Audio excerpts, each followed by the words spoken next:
Warning, ghost story. So pag-scroll nako sa TikTok nakakita ko og usa ka flight attendant nga na siya ghost story while on flight. Her name on TikTok is Candice Gold. You can go check her out.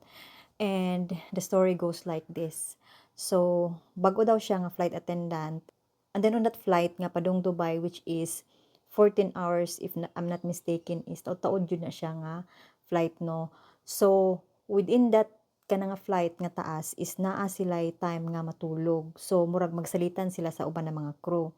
So it was kanang first group daw nga matulog is siya, ang usa ka Pinay pod ug naay German nga I think babae silang tulo if I'm not mistaken.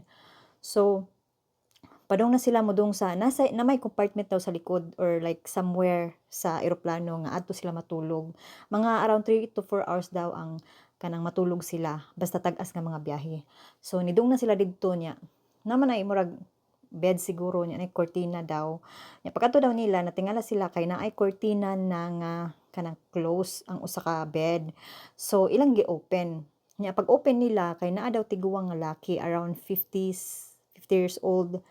Unya kanang ila daw ang giingnan nga, "Sir, sorry kay kanang kuani compartment lagi daw para matulog sila." Unya kanang niingon ang laki ay ang katong tiguang murag nihawid sa iyang dughan daw niya niingon nga kanang nay murag lugos daw siya kag ginhawa as ma-attack niya nin siya nga kanang palihog kog adto ani nga seat number murag nakalimot ko sa seat number 70 something niya na dito akong asawa palihog kog pangayo ang akong inhaler ni ana daw unya. So niingon siya nga, "Sige sir, akong pangayon sa imong asawa." So siya si Candice mismo niadto sa iyang asawa niya. Ang duha nagpabilin didto kay i-assist daw 'to siya katong laki, ang tiguang nga iadto sa iyahang seat. So niadto si Candice sa iyahang asawa niya. Pag-abot didto, niya siya nga, "Excuse me ma'am, kanang madisturbo sa ko nimo na ako'y isulti na nakitaan mo gud namo imong van na nga didto natulog sa kuan compartment daw nila nga asa dapat matulog ang mga crew."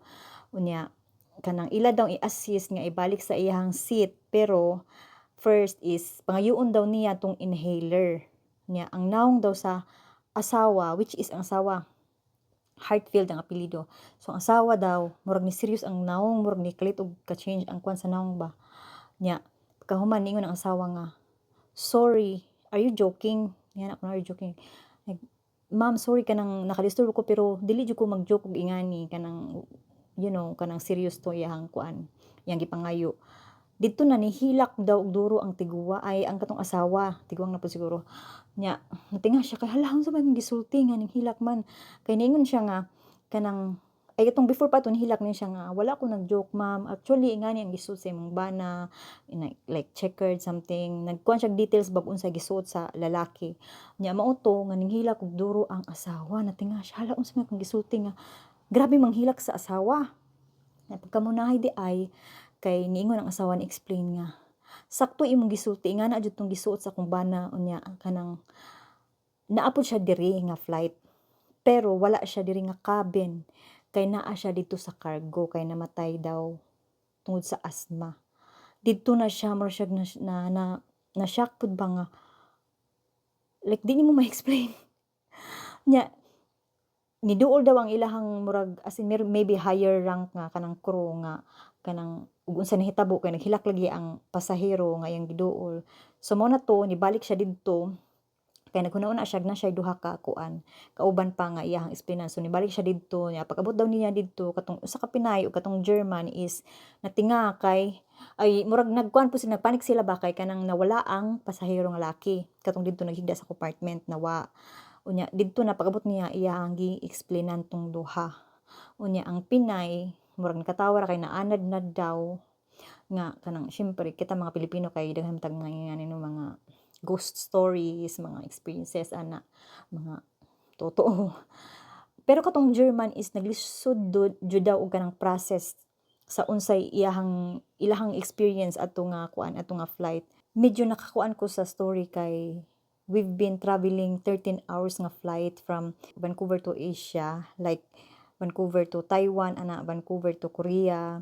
13 hours man na siya nga flight unya medyo while nagkuhan siya story ba is naka-imagine ko like the situation sa eroplano while being in flight 13 hours like ngit-ngit nga na bitaw murag naka-imagine ko sa ambience like the environment sud sa eroplano nga dugay kayo nga flight. So moto medyo nakuan ko sa iyang story and to think nga tulo sila ka buok. Maybe kung siya ra usa murag maglisod jud to sila og tuo kay they will think nga gama or like kay bo naka pero tulo sila nakakita. That's why